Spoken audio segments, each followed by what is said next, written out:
the stomach and digestive system into glucose, which is a type of sugar. We need to take those with food because that's what gives us energy. Carbohydrate-containing foods are things like starchy foods, sugary foods, milk and some dairy products, and fruit. This glucose then moves into the bloodstream, and the body detects that the blood glucose level is rising. In response to that, the pancreas, which is a little gland that sits just underneath the stomach, starts to release a hormone called insulin. And this insulin helps the body get energy from the food it eats. The bloodstream then takes the glucose and the insulin to every cell in our body that needs it. To make this easy to understand, let's look at muscle cells. At the muscle cells is insulin that allows the glucose to get into the cells where it can be used for energy. It's a bit like insulin is a key on the door to the cells so the glucose can get in. Currently, the blood glucose level starts to drop. But since the blood glucose level can be stopped at any point by the liver releasing extra glucose that it has stored, the blood glucose rises again, and again, the pancreas produces more insulin to move blood and glucose through the bloodstream to the muscle cells, open the doors, and let glucose in. The body can't just store the blood glucose at an optimal level. It doesn't like it if the blood glucose rises too high. Normally, there's a cycle within the body which balances out the glucose and the insulin level, and this is achieved by the food you eat, the pancreas, and the liver. However, in some people, the system doesn't work properly when they develop diabetes. There are two main types of diabetes, type 1 and type 2. In type 1 diabetes, the body isn't able to insulin at all. This is because the immune response around carbohydrate still the insulin producing cells in the pancreas. We entirely know how that happens some people and not others. Type 1 diabetes accounts for about 10% of all cases. It has around in the 40s, and this was not one of those common type of diabetes found in childhood. In type 1 diabetes, the carbohydrate-containing food is broken down into multiple foods.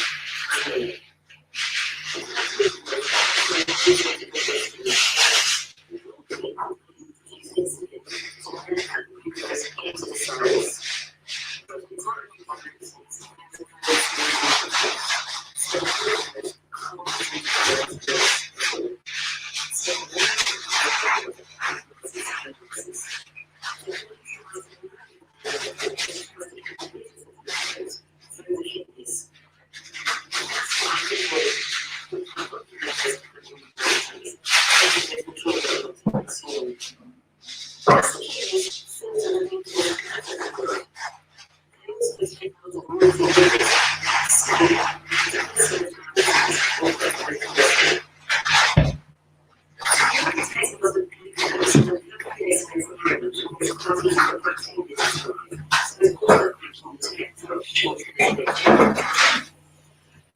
In the same way, the contains a kind of glucose as well. So more bacteria than usual will tend to be infectious and thereby be sent to heal. Glucose can also contribute at the front of the body, causing liquid elements to become calorie. That can mean that slightly carbohydrates type 1 foods can help with emotion. So glucose can be taken cells to use for energy. It's going to start feeling very tired and it's going to need energy to be stable for work. So it starts to break into fat stores, and that can lead to weight loss. So, the main symptoms of type 1 diabetes are going to the trauma feeling a little bit pale, slowly nose, and weight loss. These symptoms generally happen quite quickly, often over a few weeks, and can be reversed once diabetes is treated with insulin. Type diabetes accounts for around 90% of all cases in the population. It is most common in nearly 40 patients in the high population, as it appears 25 patients in the challenging population. Type 2 diabetes is a little more complex because of slightly more processes at once. Our body is producing quite a lot of insulin. All the insulin that it is producing is required in the protein. Fats can be to be regulated because the fats can stop insulin doing its job. It can also happen in people on healthy weight. So in type 2 diabetes, the carbohydrate containing food is broken down into glucose in the stomach and delays the system's normal. That glucose then moves into the bloodstream. The pancreas starts to produce insulin, which moves the glucose from the bloodstream to all the glucose which needs glucose for energy. However, the always gets into the cell because the locks to the cell doors are become further with fat deposits. That means that the insulin can't make all small storage in it, so the glucose in the blood continues to rise.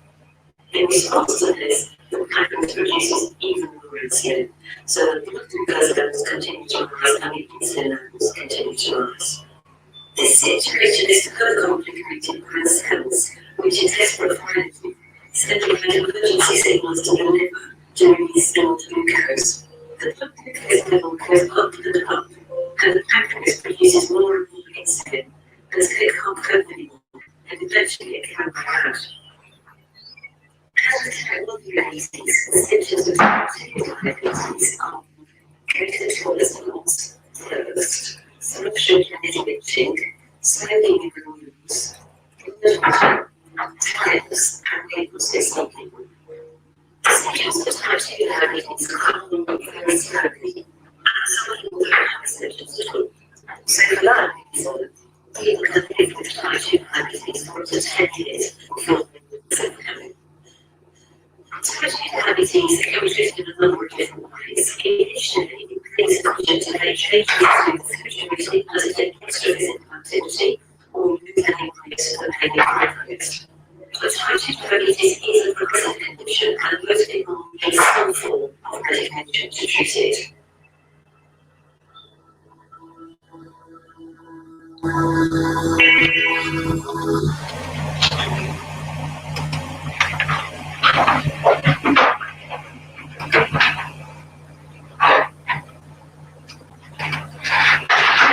Hi everyone!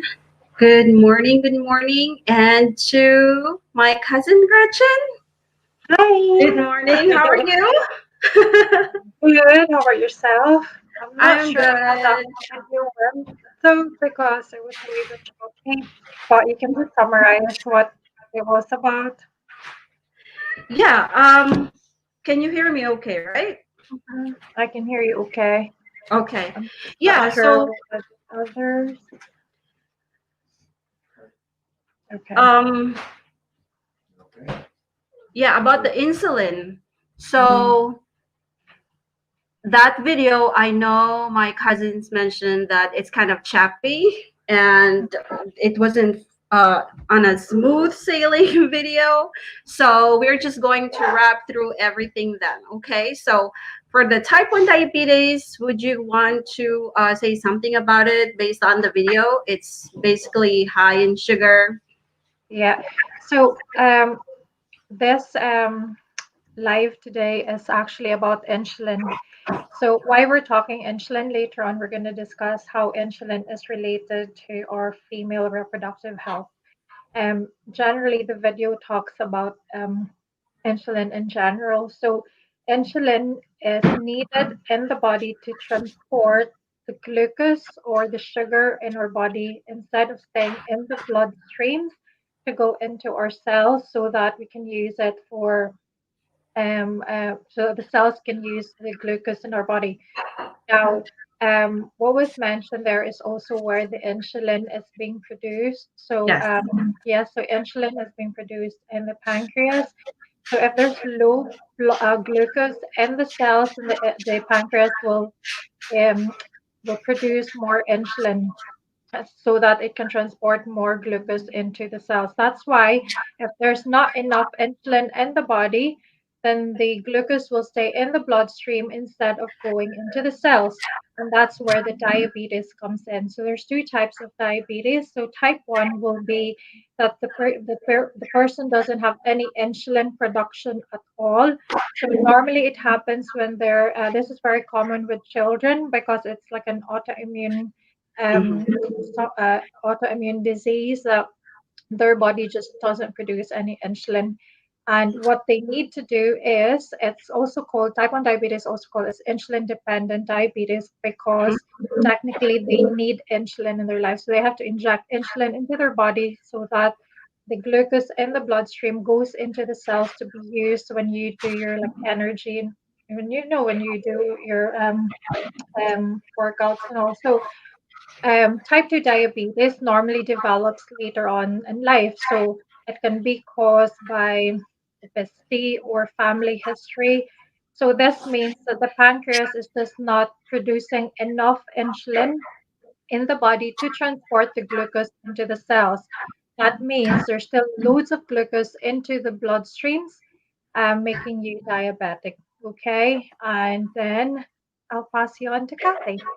Yeah, so it is very important. Sometimes, I don't know if you have friends or if there is an injury with our pancreas, then this is really something maybe I hope before any surgery you may have, the doctor will discuss with you what are the risks if you don't have any pancreas in your body, because the pancreas is the main gland that produces insulin. So if we don't have any insulin, then remember the insulin is like the key in order for the glucose to get into our cells.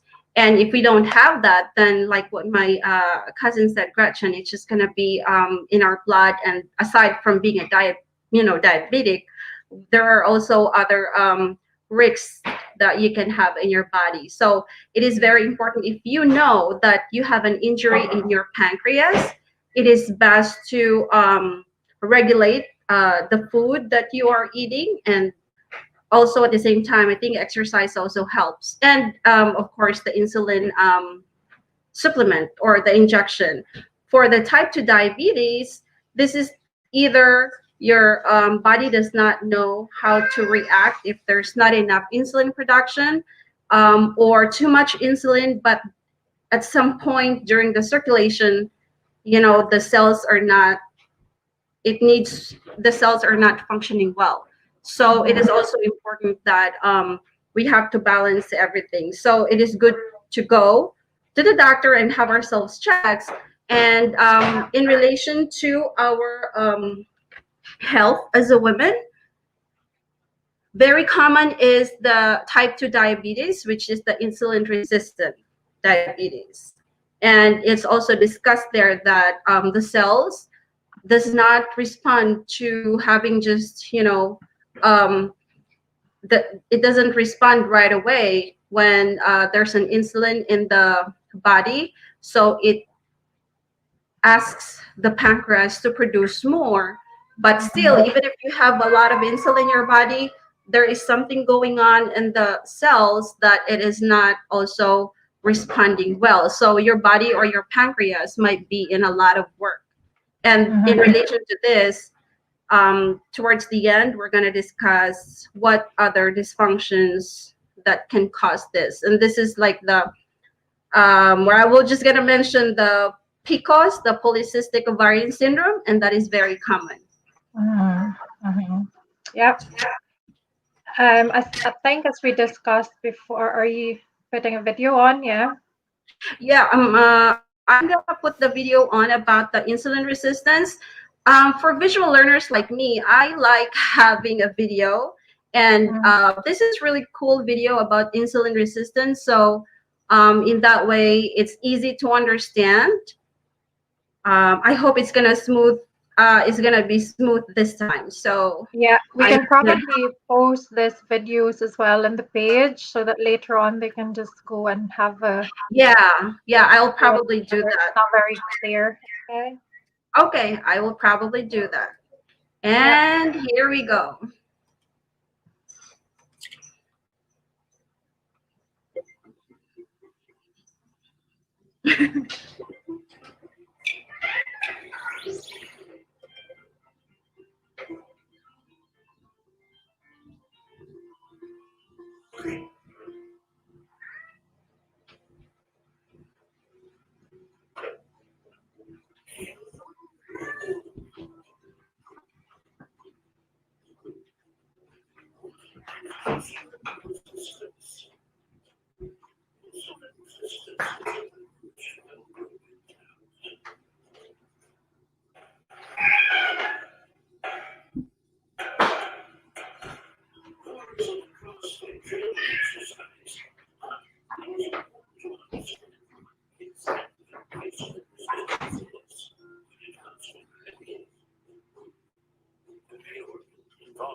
Isn't that interesting? I love that video. It's very Mhm. simple and it's kind of like comical, you know? Everybody can Yeah. really understand what insulin resistance is.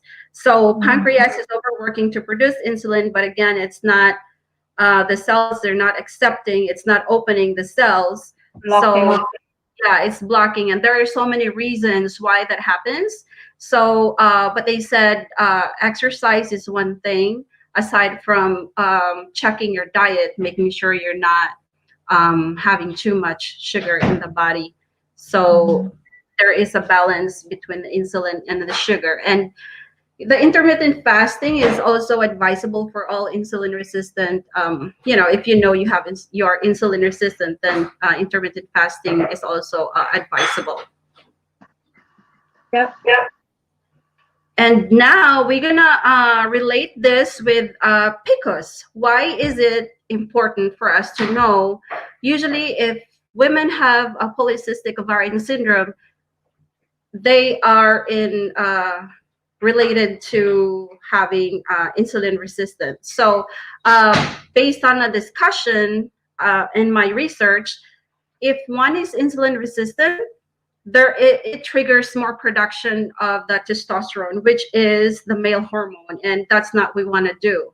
Because Yeah. in our previous series, we already discussed about the estrogen and the progesterone, and also the testosterone. So if you can review our previous videos to really get a grasp about these hormones, then it would be Mhm. easier for you to understand about this insulin resistance, why it is important not to be in this category if we plan on having a baby, or even just Yeah. managing our weight. Yeah. So insulin can stimulate the secretion of like our female hormones as well, our estrogen and progesterone. It will affect the levels. And Kathy was mentioning about the male reproductive hormones, testosterone, and to be specific, it is the androgen. That's why it has later on, the signs and symptoms of PCOS. You have like sym- male characteristic symptoms as well, isn't it? Yes.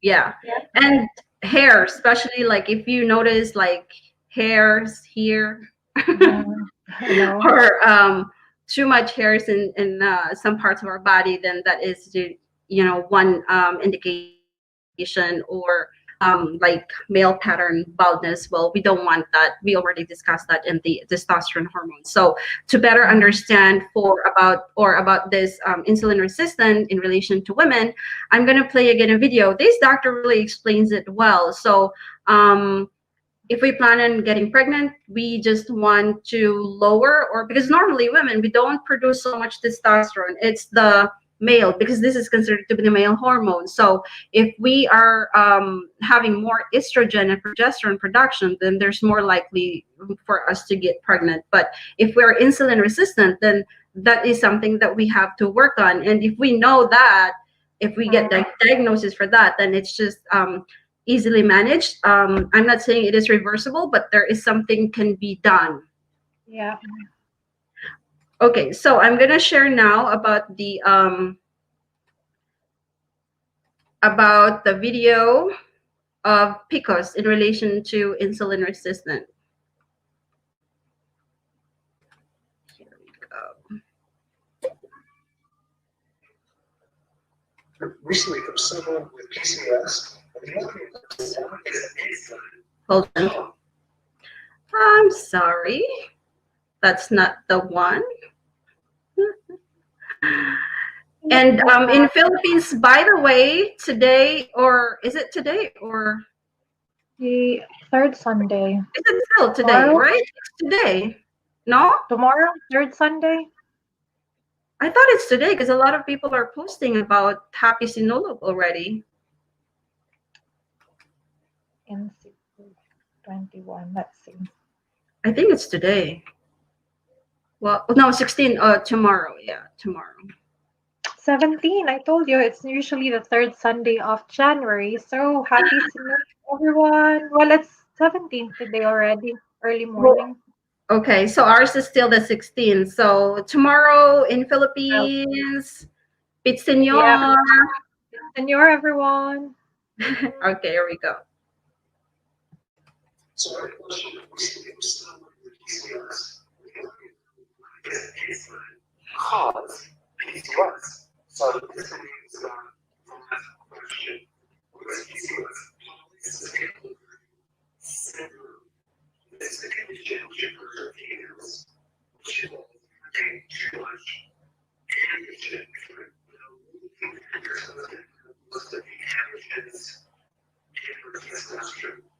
But if you androgens are not the same hormones, if a woman has too much androgen, she starts developing facial hair, acne, hair loss, so they're distinct hair, take her voice. The cycles start becoming as a hair, aging will cyst on the ovaries. But what I'm talking about is why the extent causes this condition. So the two different diagnosis. The first one is a pituitary followed with the leukocyte hormone. Where you increase insulin, which comes out from the pituitary. What is this hormone? It's one of the ovaries. It triggers a certain cell, follicle cell, which increases the androgens. So that's what produces insulin, triggering the increase in androgens. But it describes it as a neurotransmitter. This is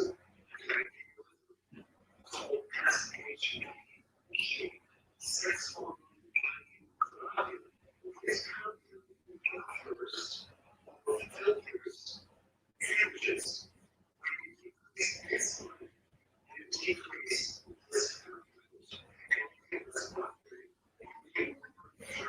testosterone. So they're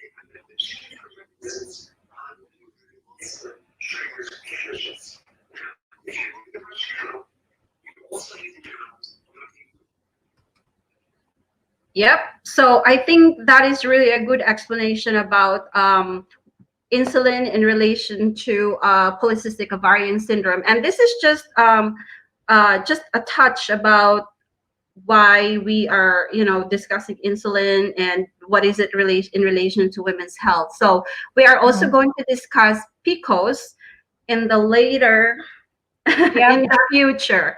yeah. So So I also want to add up because we already discussed estrogen before, and mhm, as what we've discussed, estrogen and is linked with insulin because it regulates the insulin in the body.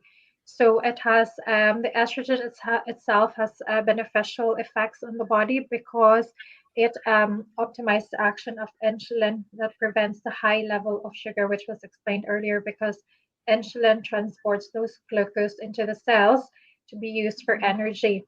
yeah. And that's why, because if you don't have enough glucose in the body, in the cells, to be converted into energy, that's when they use fats.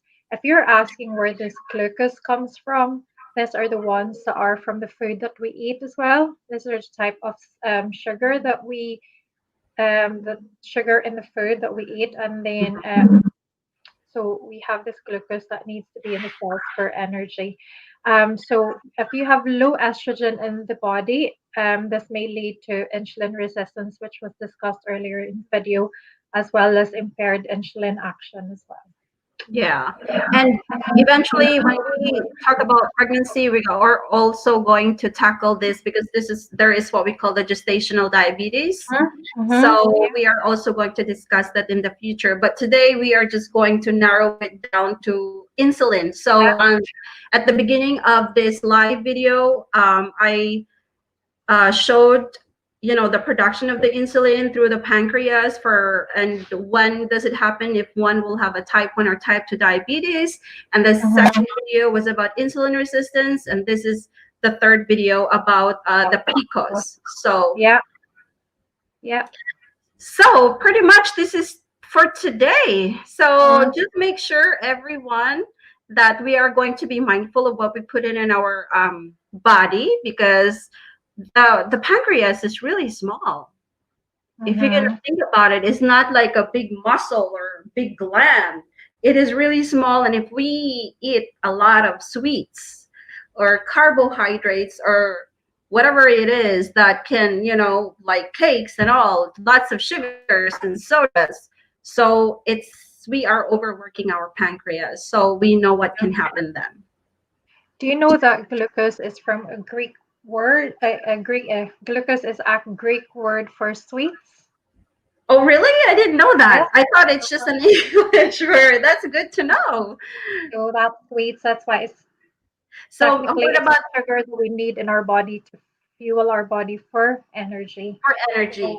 yeah, it's not just like when we work out, like whatever you do every day, walk, get up, housework, literally every day, you need glucose in your body for It's a fuel.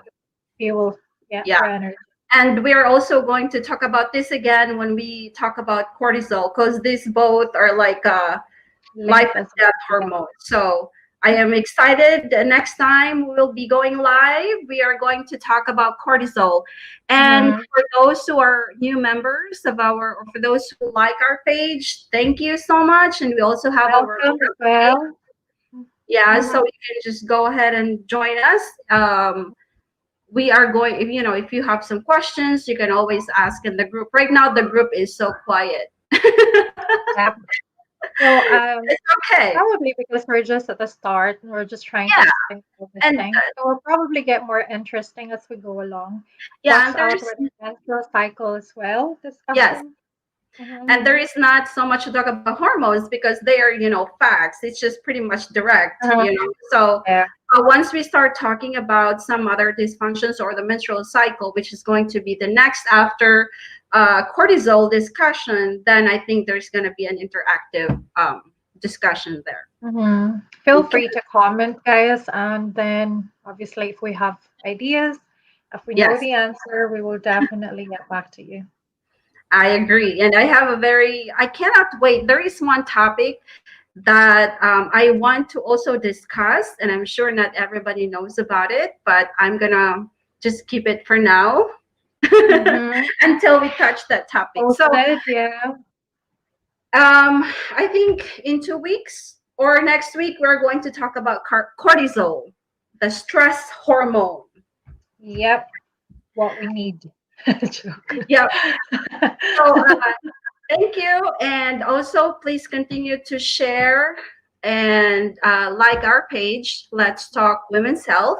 And Yeah. please review the videos. My Gretchen and I, we introduced ourselves at the beginning, why we're doing this. And then we already have some videos, discussions about the hormones. And this is really important for all of us to know.